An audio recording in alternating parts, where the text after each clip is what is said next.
Muy bien, amados hermanos, estamos estudiando la doctrina de Dios, estamos estudiando un poco de teología acerca de Dios y lo que la Biblia, la palabra del Señor nos enseña. Y hoy quiero iniciar con esto. Tarasi, un anciano de una tribu africana en el Congo belga, a menudo trepaba en un árbol, el más alto que él encontraba ya en el bosque, y miraba arriba al cielo. Y según su propio testimonio, él gritaba y decía: Dios, ¿estás allí? ¿Hablarías conmigo? Pero tristemente, así como Tarsais lo relató al misionero visitante, dice: nunca le oí contestarme ni una sola palabra. Como Tarasi, muchos desean ver, entender y tener una experiencia con Dios. Y aunque no trepemos a un árbol o levantemos nuestra voz al cielo, hay un deseo innato en el corazón de cada ser humano de conocer a Dios. Sin embargo, como Tarasi, a menudo buscamos a Dios en el lugar equivocado o de la manera equivocada. Nosotros tenemos que entender que solo hay una forma y una manera de poder conocer a Dios. Dios se ha revelado. Y dice la Biblia que Dios se ha revelado a través de las cosas que nosotros podemos ver, percibir. El apóstol Pablo en Romanos capítulo 1, diciéndole esto a una generación con una cultura de la más elevada de su tiempo, pero también con una condición de vida bastante deplorable.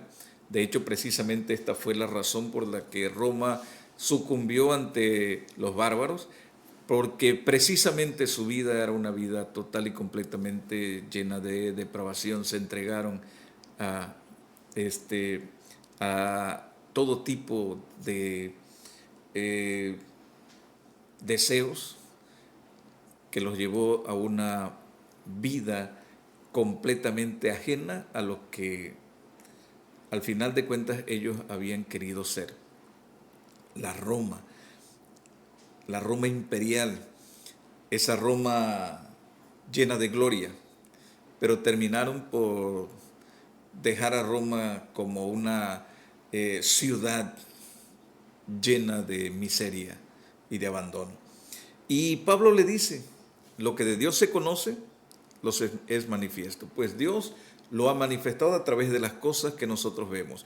Su eterno poder y deidad son claramente visibles a través de todas las cosas que nosotros pues podemos observar y ver. El problema es que el ser humano dice no quiere nada con Dios y prefiere la mentira que la verdad, aborrece la verdad, ama la mentira y por lo tanto se dedica a darle culto a la criatura antes que al Creador, el cual es bendito por los siglos. Así que, amados hermanos, tenemos nosotros desde luego un problema, el problema del ser humano de no considerar a Dios en su propia vida.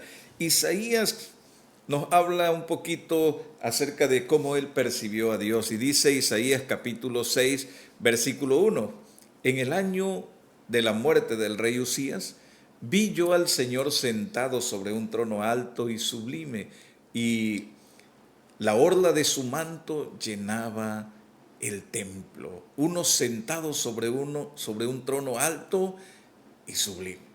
Así que las escrituras nos hablan y declaran que Dios es infinitamente exaltado sobre toda su creación, es trascendente, va más allá de lo que nosotros podemos percibir. También Isaías habla y dice que los pensamientos, las ideas, la filosofía de Dios es más alta que la nuestra, más altos que vuestros caminos, dice la palabra del Señor en Isaías 55:9, porque como los cielos son más altos que la tierra, así mis caminos son más altos que sus caminos y mis pensamientos más que vuestros pensamientos. Pablo también lo declara en Hechos capítulo 17 y dice: el Dios que hizo el mundo y todo lo que en él hay, puesto que es Señor del cielo y de la tierra, no mora en templos hechos por manos de hombres. No mora en templos hechos por manos de hombres. Esto les causa desde luego alguna problemas a la gente porque dicen, bueno, entonces, ¿cuál es la razón por la que vamos al templo? Bueno, estas son algunas de las trivialidades que a veces nosotros nos detenemos en ella y no logramos entender que lo que Pablo está diciendo simple y sencillamente, amados hermanos, es que Dios está más allá, pero sin embargo a nosotros que somos completamente limitados nos da un espacio como el templo precisamente para que nosotros le busquemos y le adoremos.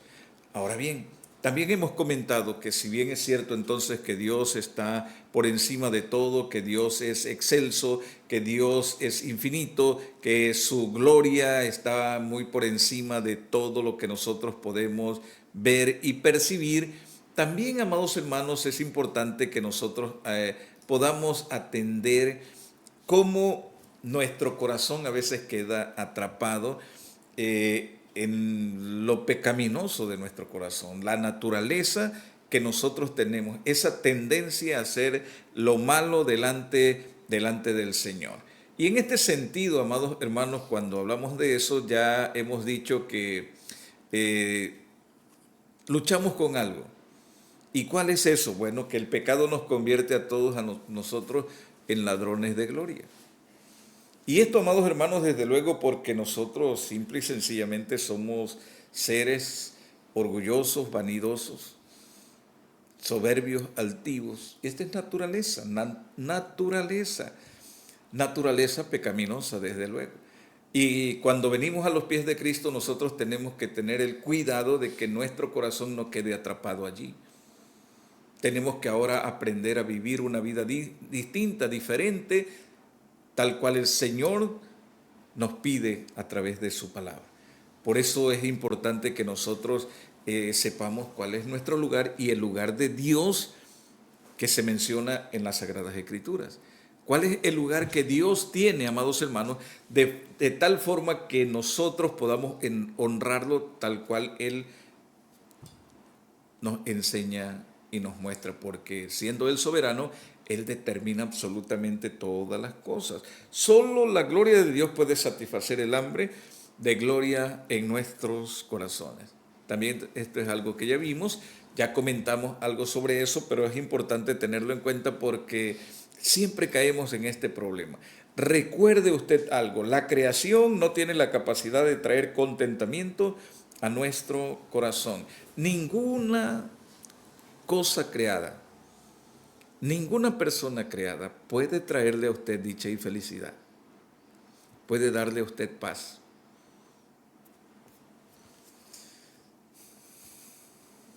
Piense por un momento eso.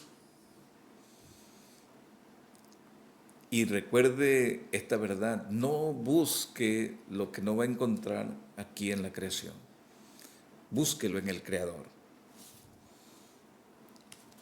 Así que tome en cuenta esto. Por otro lado, también hemos hablado, amados hermanos, de que la humildad es precisamente lo que Dios quiere. Pero lo contrario a la humildad es el orgullo. Y el orgullo no es solo querer hacer las cosas a nuestra manera, sino convencernos a nosotros mismos de que la manera que nosotros queremos hacerlo es mejor que la manera de Dios. Somos algo especiales, somos atrevidos realmente en este sentido porque creemos, amados, que somos más listos que Dios. Y por esta razón es que nosotros quisiéramos atribuirnos también el mérito que Dios tiene por sus obras maravillosas. Somos algo únicos en ese sentido, porque el orgullo, amados hermanos, nos lleva a nosotros a pensar que podemos hacer algo y podemos hacerlo, no solamente que podemos hacer algo, sino que ese algo que podemos hacer, lo podemos hacer mejor que Dios. Así que, amados hermanos, ten cuidado y hay que tener mucho cuidado con este asunto de el orgullo, porque el orgullo antepone tu placer a los placeres de Dios. El orgullo antepone tu placer a los placeres de Dios. Es decir, a lo que Dios ha determinado que es bueno y a lo que Dios ha determinado que nos va a dar dicha y felicidad. Por ejemplo, el salmista en el Salmo número 1 dice, Bienaventurado el varón que no anduvo en consejo de malos, que no está en camino de pecadores, ni en silla de escarnecedores se ha sentado, sino que en la ley de Jehová está su delicia, y en su ley medita de día y de noche. Y entonces será como árbol plantado junto a corrientes de agua, que da su fruto a su tiempo, que su hoja no cae, y todo lo que hace prosperará. Algunas versiones lo traducen, como lo hemos dicho, como alguien que tendrá éxito.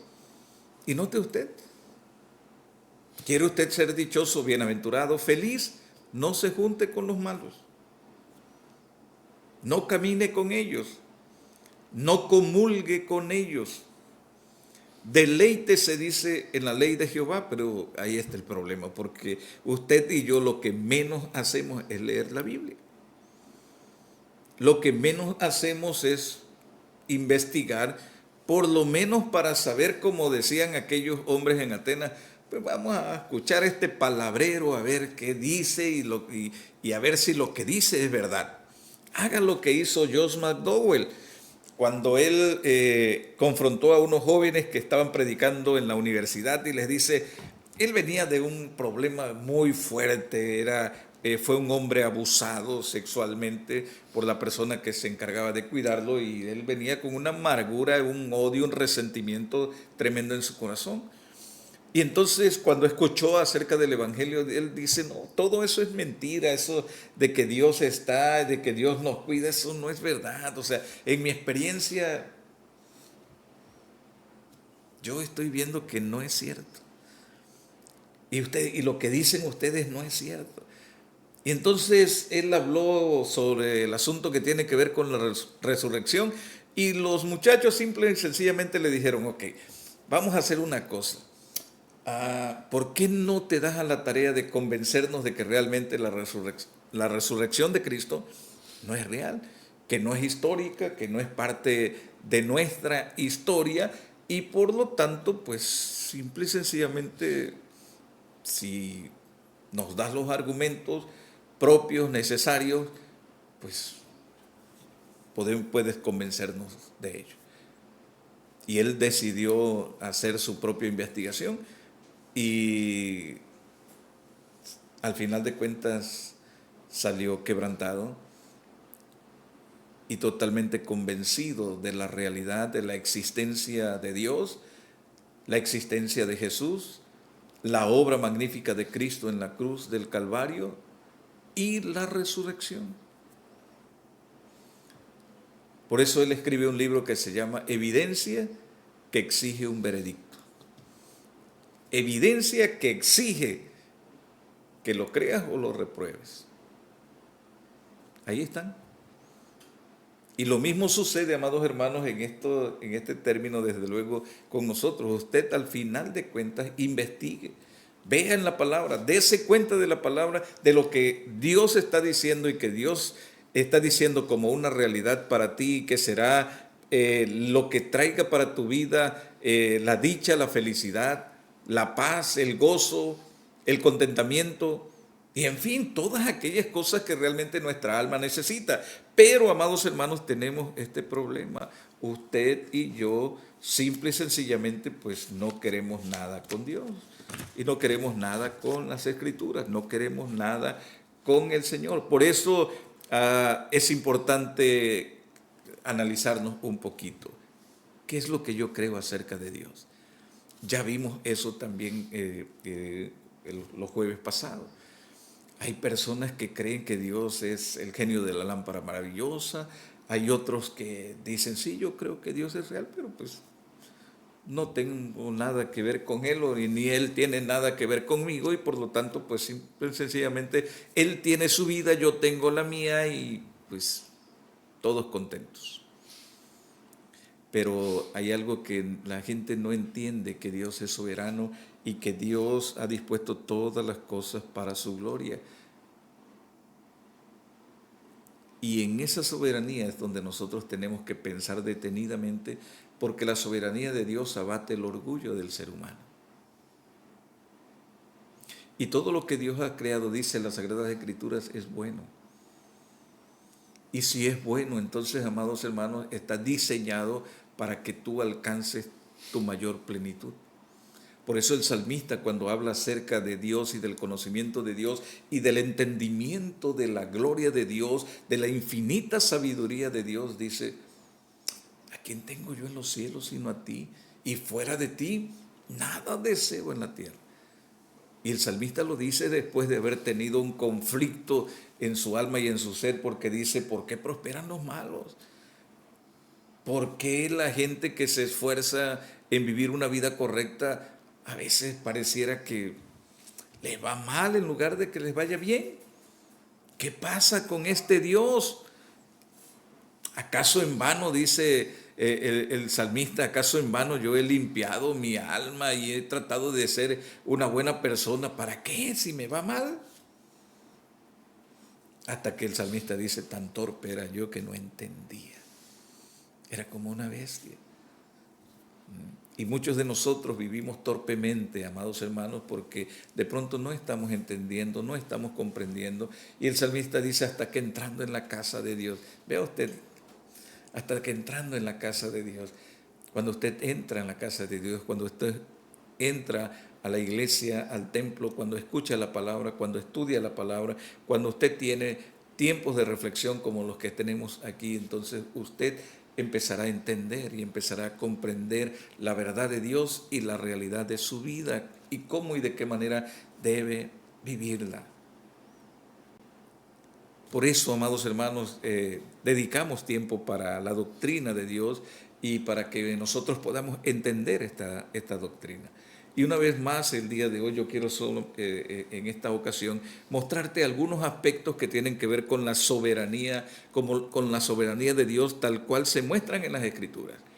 Lo primero que te quiero decir acerca de esto es que una de las primeras preguntas que los niños hacen cuando aprenden a construir su lenguaje es el asunto de entender el mundo que les rodea. Y se preguntan ¿por qué? ¿Por qué sucede esto? ¿Por qué pasó esto? ¿Por qué no puedo?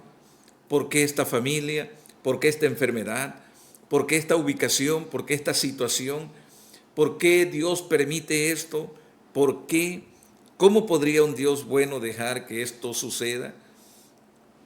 ¿Está Dios realmente a cargo de todo? ¿Por qué Dios no me detiene? ¿Por qué Dios no detiene el mal? Y todas estas, amados hermanos, son preguntas profundas y prácticas. La gente lo hace, se las plantea. Y al final de cuentas, también nosotros podemos preguntarnos si Dios está realmente en control del mundo en el que vivimos. Por esta razón es importante que nosotros pues vayamos a las Escrituras, quienes dan testimonio de la gloria de Dios, para que veamos si realmente Dios está en control.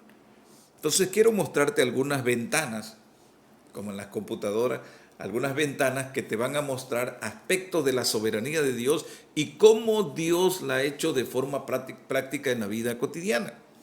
Por ejemplo, Éxodo capítulo 7 hasta el capítulo 12. Éxodo capítulo 7 hasta el capítulo 2. Obviamente no lo vamos a leer.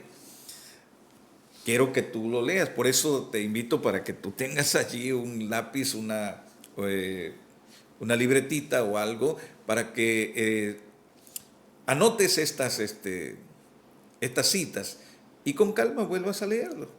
Y veas entonces todo lo que Dios está haciendo y lo que Dios está diciendo. Y aquí nos habla acerca de la liberación de los israelitas. Y en esta historia, amados hermanos, si tú alguna vez has tenido dudas acerca del gobierno de Dios sobre este mundo y su voluntad para desatar su poder y autoridad por el bien de su pueblo, estos pasajes van a disipar esta duda. La Biblia testifica que durante 400 años el pueblo de Dios fue esclavo en Egipto. Hay un canto que nosotros cantamos en Egipto, esclavo fui. Pero Dios, en la misericordia y ternura de su corazón, dice la Biblia que oyó el clamor de su pueblo y se dispuso a liberarlos. En el capítulo 7 Allí Éxodo nos ofrece una ventana a la absoluta soberanía de Dios, quien anuncia que hará tres cosas. Número uno, liberará a su pueblo de la esclavitud. Número dos, lo hará mediante grandes juicios sobre Egipto.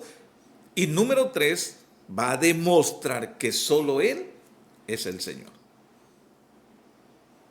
Entonces, cuando usted lee estos capítulos, del 7 al 12, usted va a empezar a ver cómo Dios está desarrollando su plan, lo que Él tiene decretado para su pueblo y cómo lo va a lograr y cómo lo va a hacer. Y en la narrativa de Éxodo, amados hermanos, Dios se muestra como el Dios que es Señor. Por eso Moisés cuando dice, pero ¿y en nombre de quién voy? Y cuando me pregunten en nombre de quién vengo, ¿qué les digo? Y el Señor dice, diles que yo soy el que soy.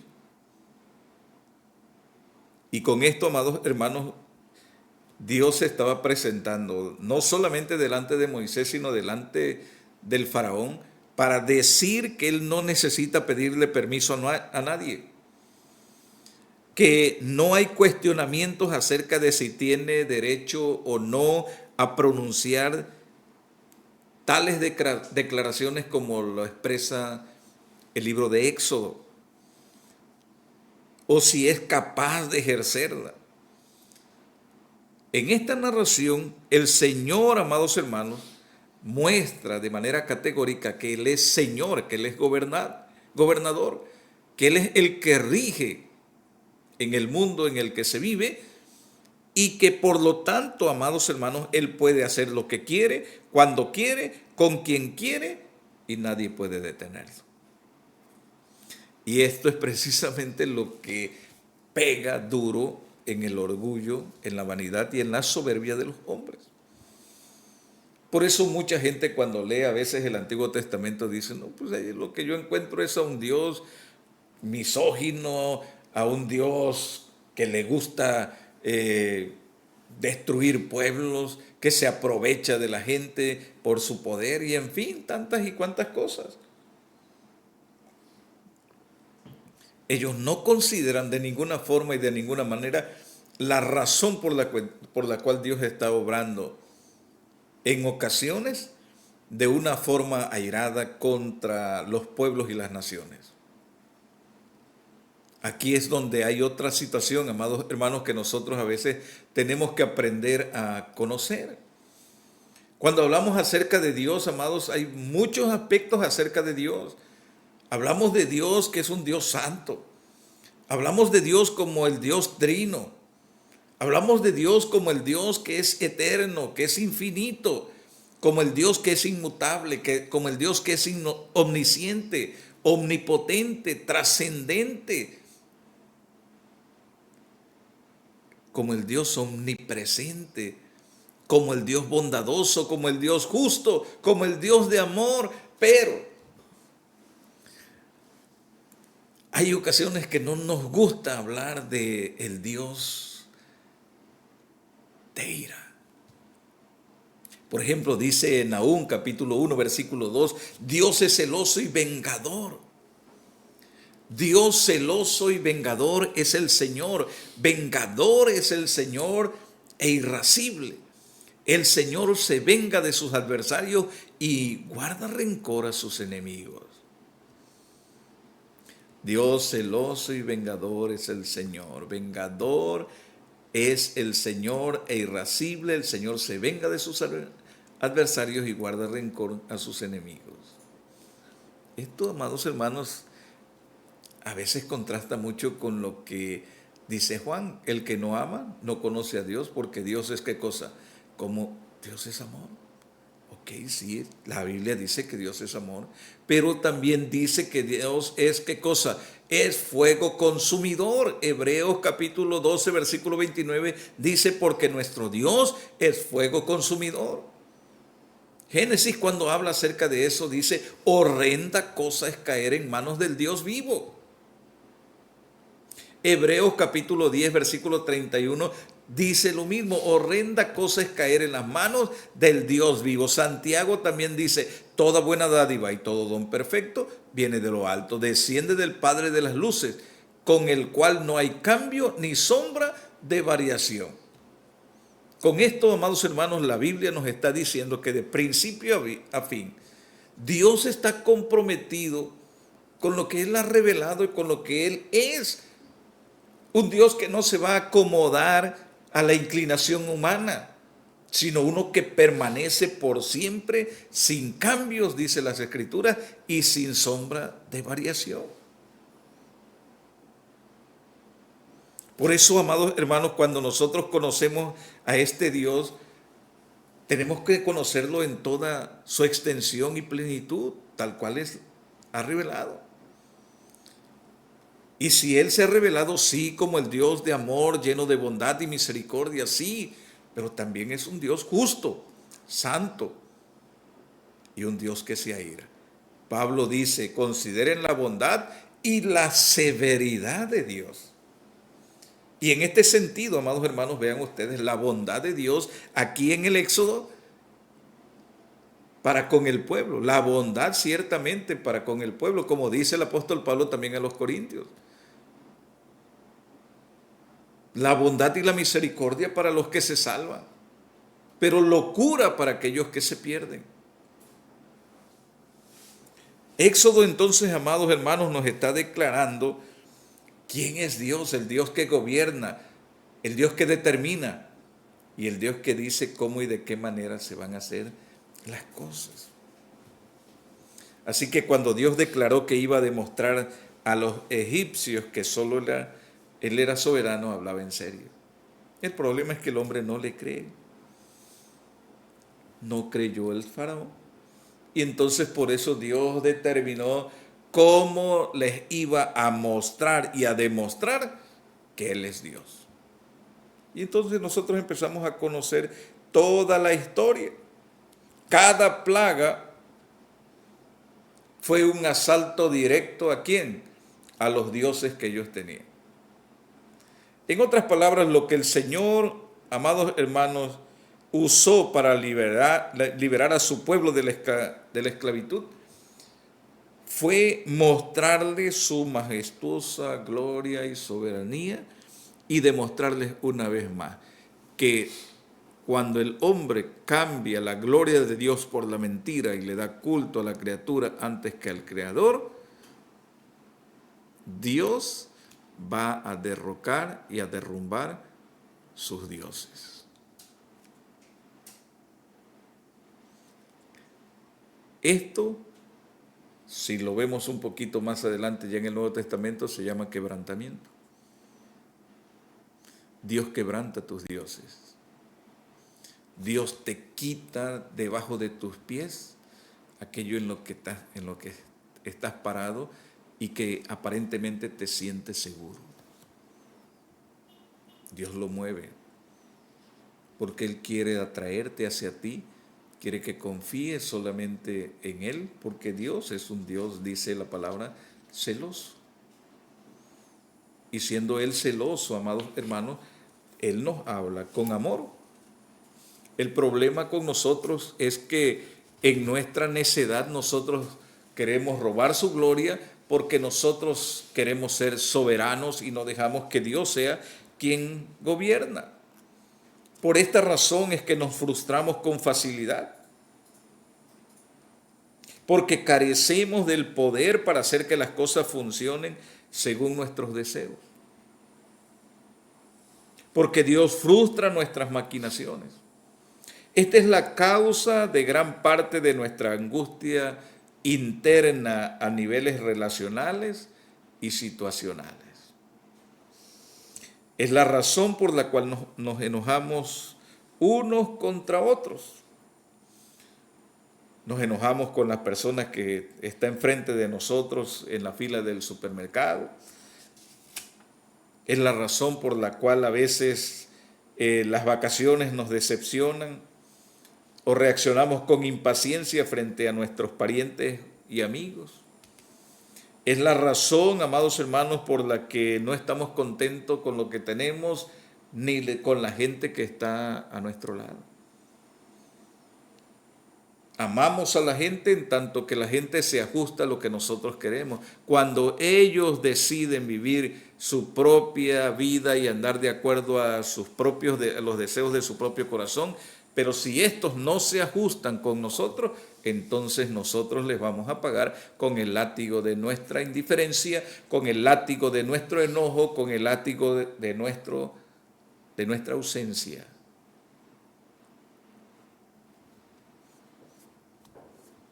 Porque nosotros no queremos aceptar lo que Dios dice que debemos hacer. Hoy estaba dando una plática a dos muchachos que quieren unirse en matrimonio y el tema era: saca la viga de tu propio ojo. Ya hemos hablado también acerca de eso y vemos, amados hermanos, que nosotros alcanzamos a ver la paja en el ojo ajeno, pero no podemos ver el tronco que tenemos en nuestro propio ojo. Y eso es algo curioso. ¿Cómo tú eres capaz de ver una paja, pero no puedes ver la viga, el tronco que tienes en tu propio ojo? ¿Cómo es posible que tú seas ciego a tu propio pecado?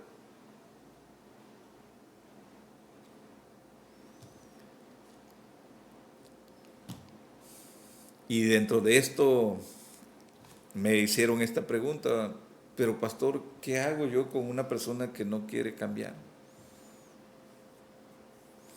Y entonces la respuesta nos la da el Señor. El Señor dice que debes, ¿qué cosa? Amarlo. Pero es que no quiere, es que es necio. Sí, sí, así somos. ¿Acaso el Señor no nos ama a nosotros que somos necios, aferrados? ¿Qué fuera de nosotros si el Señor actuara como nosotros quisiéramos? Por ejemplo, ok, yo no estoy dispuesto a soportar a una persona que no quiere cambiar, que le estás diciendo, le estás señalando y no, la persona sigue y no quiere. Entonces yo no estoy dispuesto a aguantarlo. Entonces, ¿qué pasaría si Dios no estaría dispuesto a aguantarte a ti tus constantes pecados? ¿Qué pasaría si Dios actuara como tú actúas, rechazando a los tóxicos y a las tóxicas porque no eres capaz de soportar? ¿Qué es lo que estás tratando de decir? Que tú quieres ser soberano, que tú quieres tener el control y que la gente debe someterse a tus pensamientos y a tus deseos. Y le estás diciendo al Señor: Señor, permíteme, espérame. Eso de amar al enemigo, no, más no. Un hermano me decía que un tío de él tenía una Biblia que tenía allí algunas anotaciones y él decía: no, esto, aquí Dios está equivocado. Aquí el profeta esto no debería hacer. Y así somos nosotros. No escribimos y no tenemos una Biblia así de esa naturaleza, pero tenemos ideas y pensamientos que son exactamente lo mismo. Lo expresas en tus acciones, no quieres someterte a Dios y entonces Dios tiene que usar los recursos que usó en Egipto para demostrar que Él es Dios y que no te gobierna solo como dicen los papás y las mamás a los hijos. Ya te manda solo. Humíllate delante del Señor. Dios usó la liberación de su pueblo de la esclavitud para mostrar la dilatada y majestuosa gloria de su soberanía, no solo para los egipcios y los israelitas, sino para cada generación siguiente que leyera esta historia. A mí me conmueve una situación que nos presenta el Éxodo, y es, amados hermanos, la última plaga del pueblo de Israel. Dice la palabra del Señor que obedecieron su palabra, que mataron el cordero, que pusieron la sangre en el dintel, en las puertas, en el arco de la puerta de sus casas. No tuvieron problema. Muchos de esos, yo digo y pienso, ¿acaso los egipcios no lograron saber esto? ¿Acaso fue algo que fue en secreto? No, hermano. Muchos de ellos supieron, porque muchas mujeres eran esclavas de los egipcios.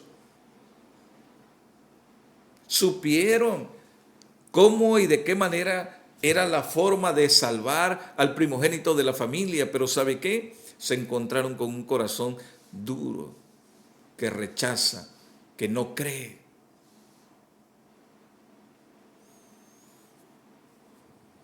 Y Dios les muestra que Él hace las cosas según el designio de su voluntad y no hay quien le diga qué hace. Él es Señor, Él es soberano.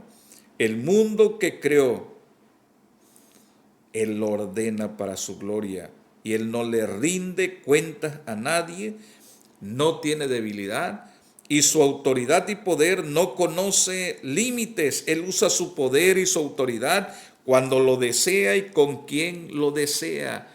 Él despliega su gloria y su soberanía para su propia gloria. Él es Señor.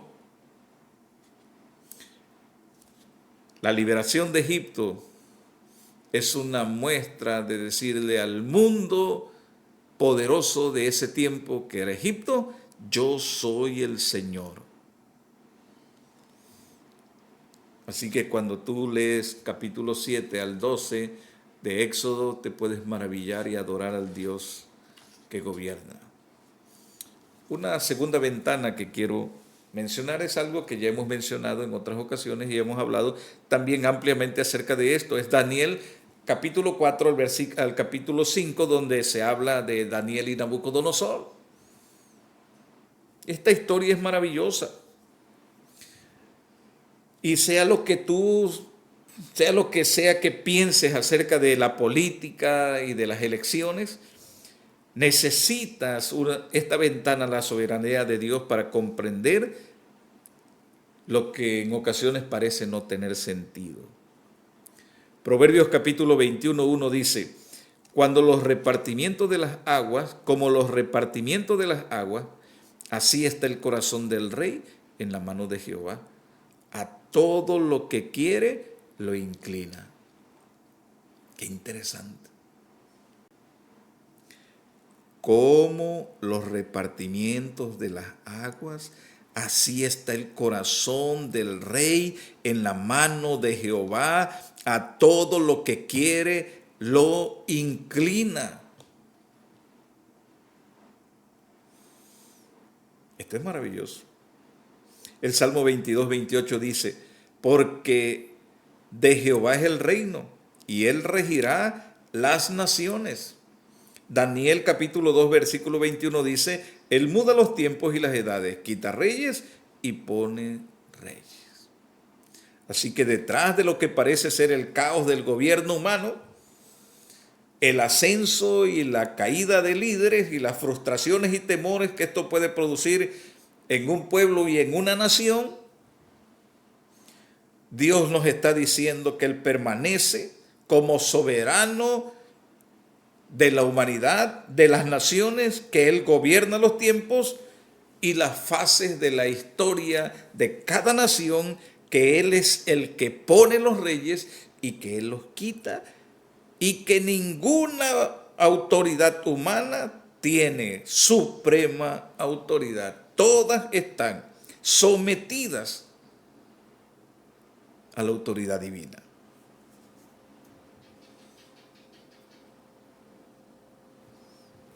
El rey Nabucodonosor se había autodeclarado la máxima autoridad. Y ya saben ustedes la historia. Como suprema autoridad quiso que le rindieran todo el honor y toda la gloria a él. Se mandó a hacer una estatua y mandó que todo el mundo la adorara. Y es que, amados hermanos, allí la persona de Nabucodonosor nos muestra lo que Nabucodonosor creía que era Dios. creyó la mentira de Satanás, seréis como Dios.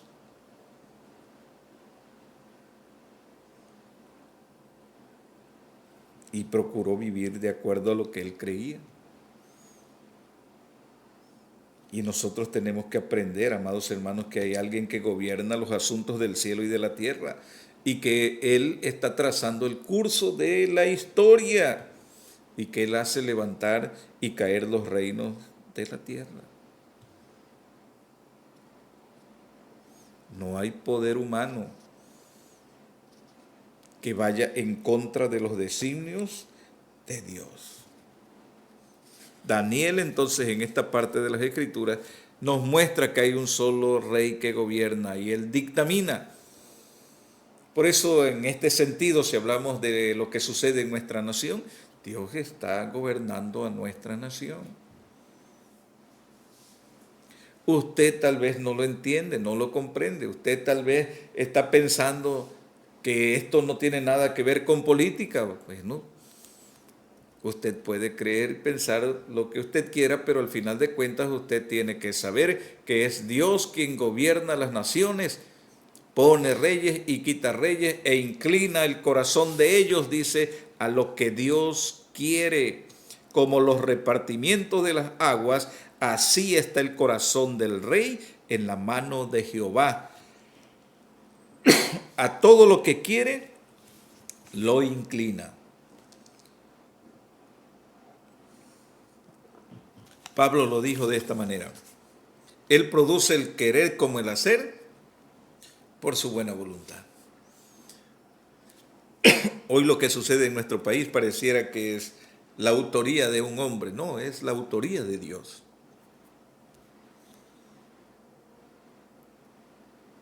Es Dios gobernando. Es Dios determinando. Es Dios haciendo que las cosas sucedan para su gloria. Así que tenga presente esto.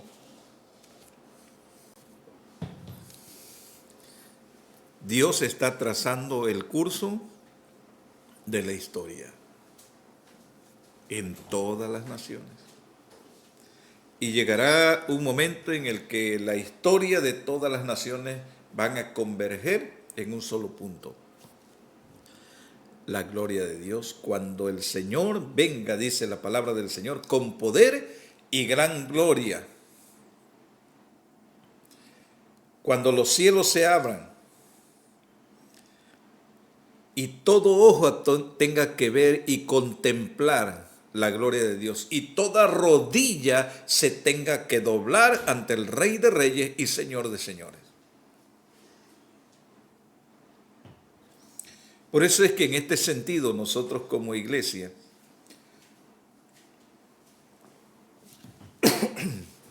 debemos tener presente lo que Jesús dijo cuando mandó a predicar a los discípulos. Toda potestad me es dada en el cielo y en la tierra, por tanto vayan y hagan discípulos. Él gobierna. La gente parece que anda sin freno, pero no, hermanos. Dios gobierna. Otra ventana es la ventana de Jonás. Y aquí, amados hermanos, esta es una historia media rara. Una historia que es extraña porque Dios usa aquí algunos elementos que nos parecen a veces ficticios, como el asunto que tiene que ver con Jonás y el gran pez. Es una historia, amados hermanos, que nos permite a nosotros ver cómo Dios está gobernando no solamente a las personas, Dios gobierna su creación. Y aquí en este libro dice que cuando Jonás huye de Dios, dice Jonás capítulo 1, versículo 4.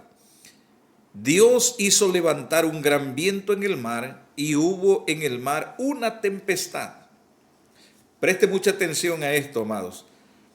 Dios toma un montón de viento y lo lanza a la ubicación exacta del barco que Jonás usaba para escapar. Dios hace que el mar se alborote al punto que los marineros expertos se aterrorizan. Dios lo hizo. Es Dios quien gobierna.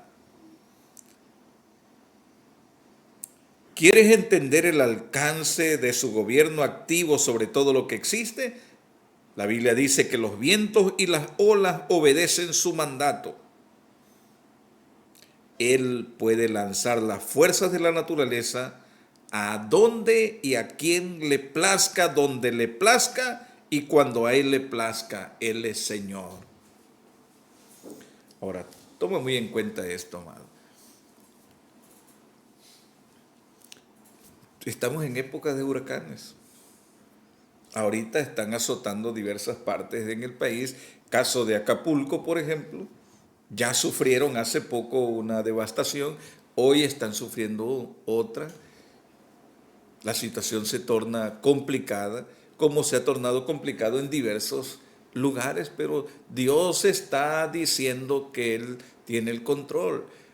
Un escritor dice, Dios nos susurra en ocasiones, nos habla bajito a través de la prédica, de las enseñanzas y de todas las cosas, pero como nosotros nos hacemos sordos a su voz, Él tiene que usar su megáfono, el megáfono del huracán, el megáfono del sismo, de los terremotos, para que la gente escuche y entienda que Él tiene el gobierno del mundo y del universo entero.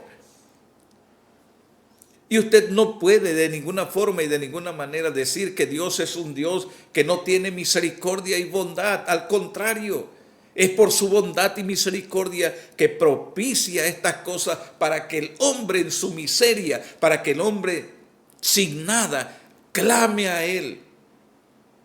Clama a mí, dice el Señor, y yo te responderé y te enseñaré cosas grandes y ocultas que tú todavía no conoces. El Salmo 66 que hemos traído a colación, dice el Señor, después de que el salmista, después que nos ensayaste como la plata, que nos metiste en la red, que permitiste que nuestros enemigos pusieran sus pies sobre nuestro cuello, nos sacaste abundancia, dice. ¿Entiendes? Dios quiere sacarte y quiere sacar a esta humanidad a su gloria. Solo que el hombre es ciego, es sordo. Por eso los profetas dicen, escuchen sordos y vean ciegos lo que el Señor hace. Los milagros y portentos que Él nos deja en su santa y divina palabra para conocimiento nuestro, es precisamente para que usted y yo creamos. Lo que el Señor hizo en la iglesia del primer siglo, ya quedó como testimonio, ya no hay necesidad. Pero aún así Dios sigue obrando milagros. Su gobierno sobre su creación es tal que el Señor es aún hasta específico. Dice la Biblia, Jonás 1:17, Jehová tenía preparado un gran pez que tragase a Jonás. Jehová tenía preparado un gran pez. Entonces Dios tiene control sobre los vientos, sobre las aguas y sobre los animales como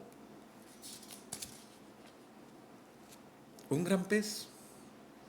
Pero no solamente de los grandes, también dice la palabra del Señor que cuando Jonás fue, después de haber pasado 3 días en el pez, se levantó y predicó en Nínive, y predicó enojado, porque esa es la historia extraña de Jonás, que predicó enojado, y él dice, de aquí a 3 días Nínive será destruida. Y no había alegría en el corazón de Jonás contra esta gente. Al contrario, Jonás lo que quería era que de verdad Dios los destruyera. Y él fue y predicó, y después se subió a un lugar, a un cerrito por allí, a observar cómo Dios iba a destruir a Nínive. Y dice la palabra del Señor que Dios preparó allí una calabacera porque como era pelón, dice la palabra, entonces el sol le estaba quemando la mollera de Jonás, y Dios en su misericordia hizo que brotara una calabacera para que le diera sombra. Pero también dice la palabra del Señor, Dios preparó un gusano el cual hirió la calabacera que le proveía de sombra a Jonás, y la calabacera se secó. Aún los gusanos obedecen el mandato de Dios. Él es Señor de todo ante las criaturas que se arrastran y viven debajo de la tierra. Él es Señor de todo lo creado. Él ordena la naturaleza. Él ordena el mosquito que te pica, la hormiga, el alacrán y todo cuanto animal exista en esta tierra. El Señor tiene control absoluto de todo.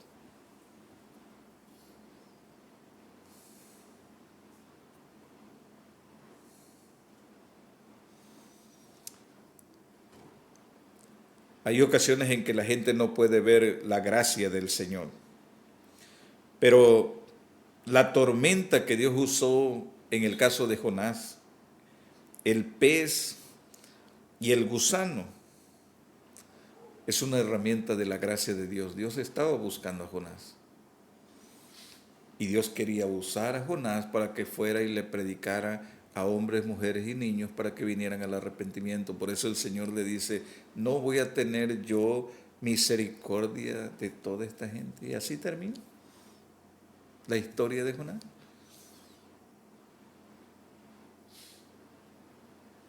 Tú te enojas por la calabacera, no tuviste misericordia de ella, pero yo sí tengo misericordia y quiero tener misericordia de toda esta gente. ¿Sabes una cosa, amado hermano? Dios ha preparado todas las cosas para su gloria, pero también para tu bendición. Una ventana más que quiero compartir contigo en esta noche es la conversión de los gentiles. Hechos capítulo 13, versículos 13 al 52. Y aquí nos habla de la prédica de Pablo y Bernabé que están en Antioquía de Pisidia.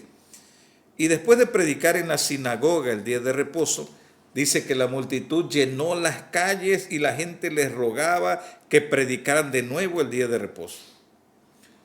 Se difundió la noticia acerca del poder y la originalidad del mensaje de Pablo y de Bernabé.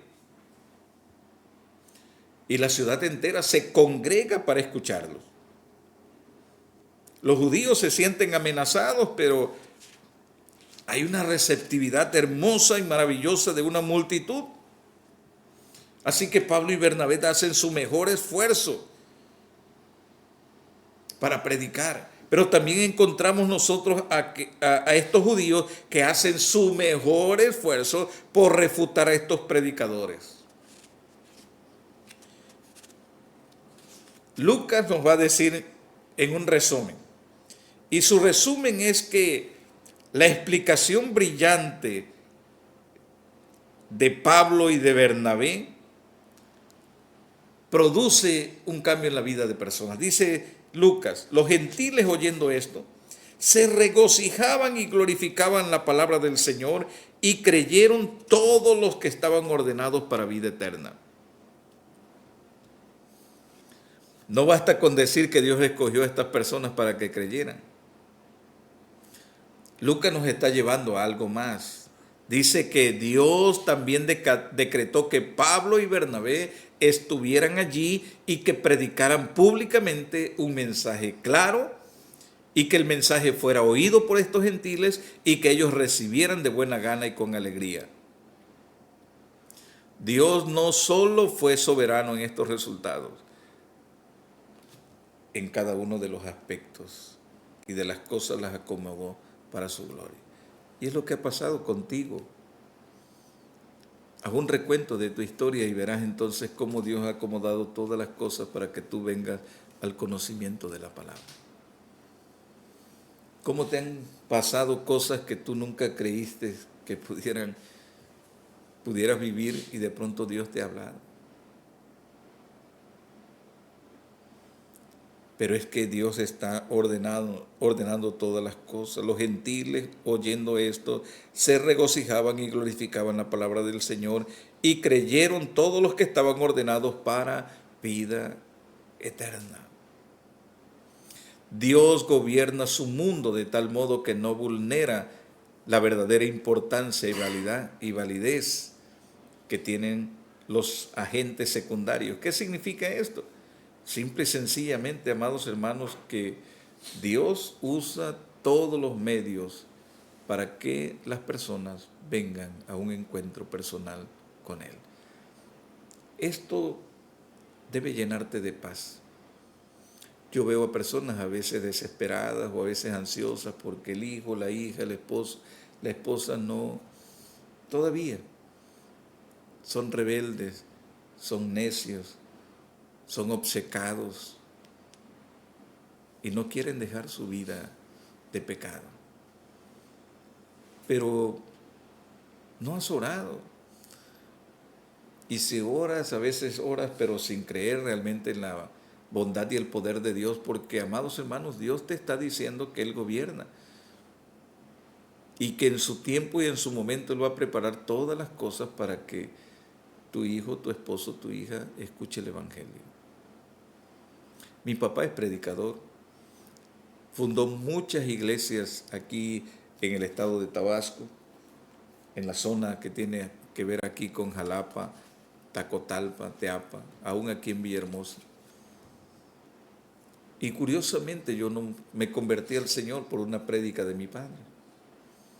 Tampoco me convertí al Señor por una prédica de mi madre o la insistencia de mi madre para que yo pasara al frente cuando venían los predicadores a una campaña. Yo escuchaba, oía, atendía a mi madre de ir, pero cuando ella quería que yo pasara al frente, yo me levantaba y me iba para atrás. Ya había cumplido con la parte de darle gusto de escuchar. Mi conversión fue con un hombre que era un hermano que no había terminado ni la primaria siquiera. Pero el día que él predicó yo estaba listo porque el Señor ya había hecho la obra en mí.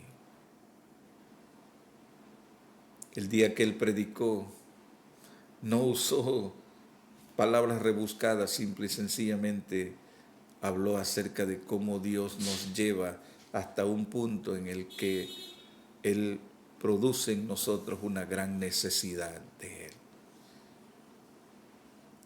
El salmista dice, como el ciervo brama por las corrientes de las aguas, así clama por ti, oh Dios, el alma mía. En su soberanía el Señor te lleva a puntos cruciales donde tú eres quebrantado. Y en su gran amor Él ha provisto todos los medios para que entonces tú vengas y la encuentres.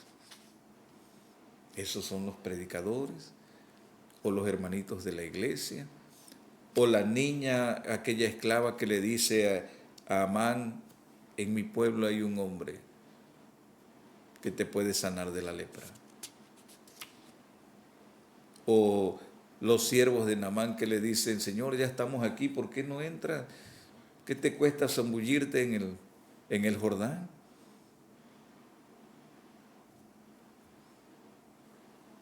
Esos hombres, esas mujeres, esos ancianitos, esas personas son las que Dios está usando. Y cuando Dios usa a personas, los usa en el poder del Espíritu Santo. Por eso Pablo decía, yo no me avergüenzo del Evangelio porque es poder de Dios para salvación a todo aquel que cree. Así que, amados hermanos, Dios está gobernando el mundo. Él ha decretado todas las cosas para su gloria y vemos entonces que Él ejerce su soberanía en todas las áreas, en los hombres, en los reyes, en los poderosos, en la creación. en las cosas inanimadas aún. Y Dios ejerce su poder en la salvación de los hombres. Que el Señor te bendiga y te guarde, y haga resplandecer su rostro sobre ti y tenga de ti misericordia. Que el Señor permita que tú vengas al entendimiento de su palabra y cada día puedas crecer en la gracia y en el conocimiento de su amado Hijo Jesús.